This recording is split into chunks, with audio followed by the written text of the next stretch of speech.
completed my BE stream of computer science and engineering in 2020.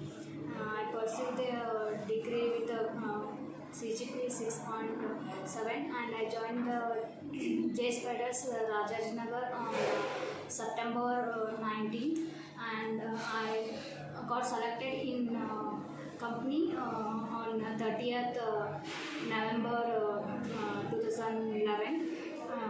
Coming to JSPIDERS, it is a place where we can learn many things and also we can improve our communication skill as well as technical skill. All the trainers are good in their teaching and they communicate very well and they are friendly with everyone. They solve the problems easily whenever we are stuck. They guide us and help us to get a job in the companies. Thank you.